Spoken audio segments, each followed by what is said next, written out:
Welcome to Dawnbringer for October 30th. We're covering the first semifinal of the 2021 World Championships. We had DWG KIA, we had T1, and what a series it was. If you've been using this series, either the written version on orakelselixir.com or this video version as like a replacement for watching, which you may have done especially earlier in the tournament, don't do that this time. Go watch that series if you haven't already watched the VODs. Really great back and forth series. Went 5 games, T1 led, and Dom1 made a comeback in the game score of the series. The individual games were just so tight and tense and had big moments, but just a lot of, really the main theme was like a lot of tension being built up throughout the games.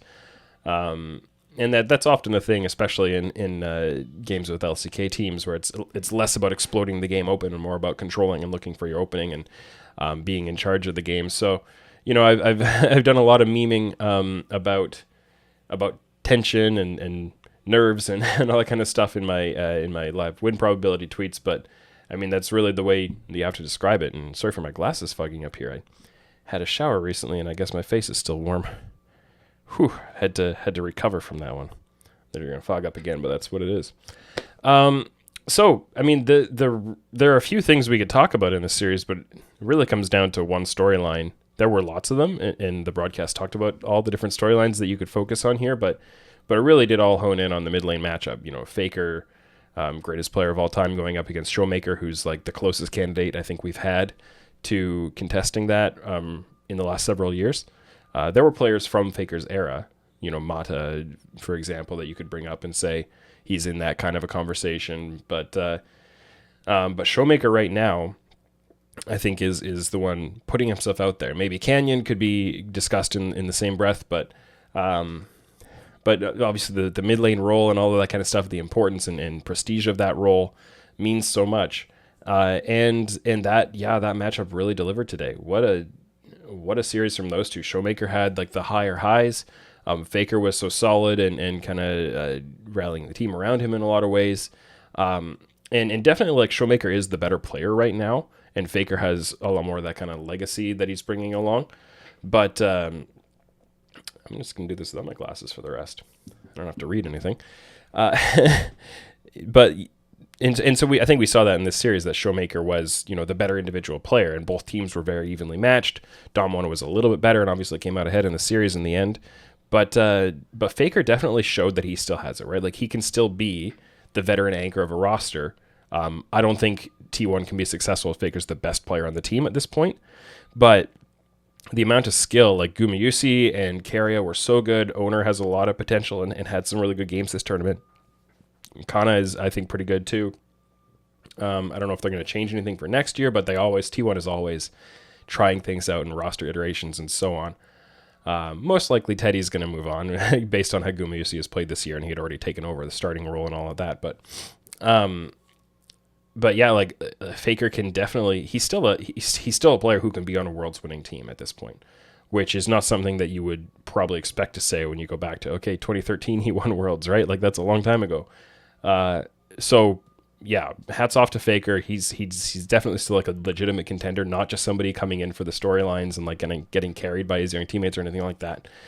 Still a great player. Made another World semifinal. Extended his legacy, not by as much as he would have wanted, right? Winning Worlds again this year. And if T1 had managed to win that Game 5, I think they'd be favorites in the finals to do that, which says so much.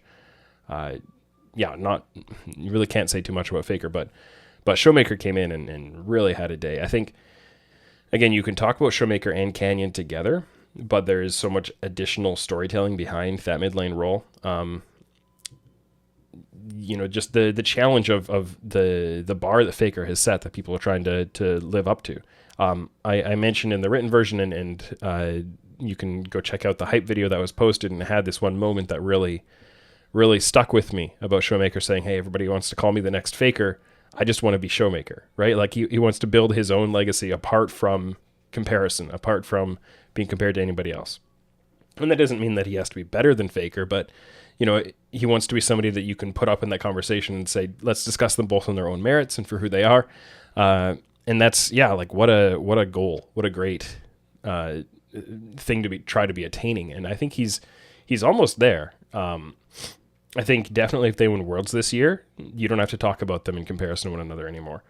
You still will, because I mean that's what we do, but so much more so than BDD, who is a previous challenger, than Chovy, who is those ShowMaker and Chovy get pick your preference. Who do you like better as the best mid laner in Korea right now? I'm a ShowMaker guy, and I gave some reasons for it, and I've discussed it before, but ShowMaker, if you weigh team results in at all, obviously he's the guy. And if you look at the reason for the team results and the ways that he contributes, the way he helps all of his team look that much better, which is not to say that they need him to look good, but he just gives them that extra percentage on top that pushes them into this world's favorite kind of a team. ShowMaker is just really amazing. I think the best player in the world right now, personally. So, yeah, I've already mentioned Gumusi and KIA playing really well. I'm very impressed with them this series and this whole tournament. Maybe I do need to read something, because there's one other point I wanted to mention. I'll lean on really close to see it. Oh, yeah, of course.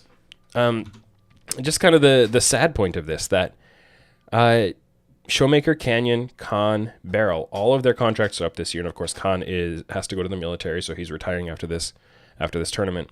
But it's kind of sad. I joked on Twitter about too bad that we're not crowdfunding any part of the world's prize pool this year, because then otherwise maybe they could win it and afford to pay the salaries to keep this team together.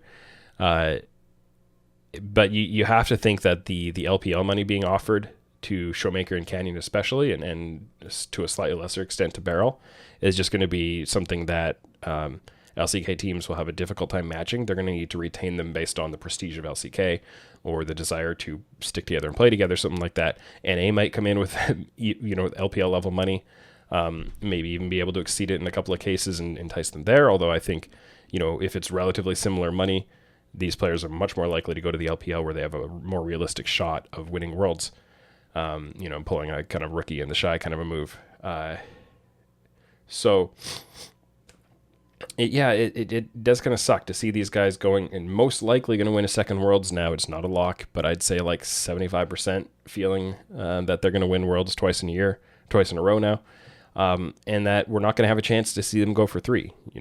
Bring in another top laner.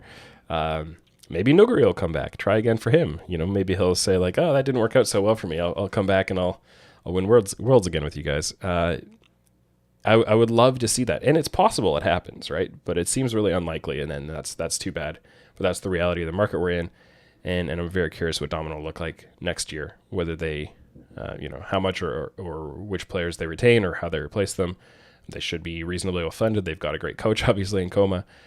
So I'm not like concerned about the organization, but it's too bad for the sake of the storylines and all of that we probably won't see them all, that 4-player core at least playing together and after this year. So those are all my thoughts. I do have Dom1 and EDG as the 2 teams in my fantasy lineups that I put up on patreon.com/oracleselixir. So far, so good, I think. We'll have to see, obviously, tomorrow how the series goes. I had a more weighting towards EDG, so they're going to need to, if they can 3-0, we should be in a really good position. But even if not, I think we're doing okay. And yeah, we'll see how that all plays out. So one more semifinal to go, and then we're on to the finals a week from now.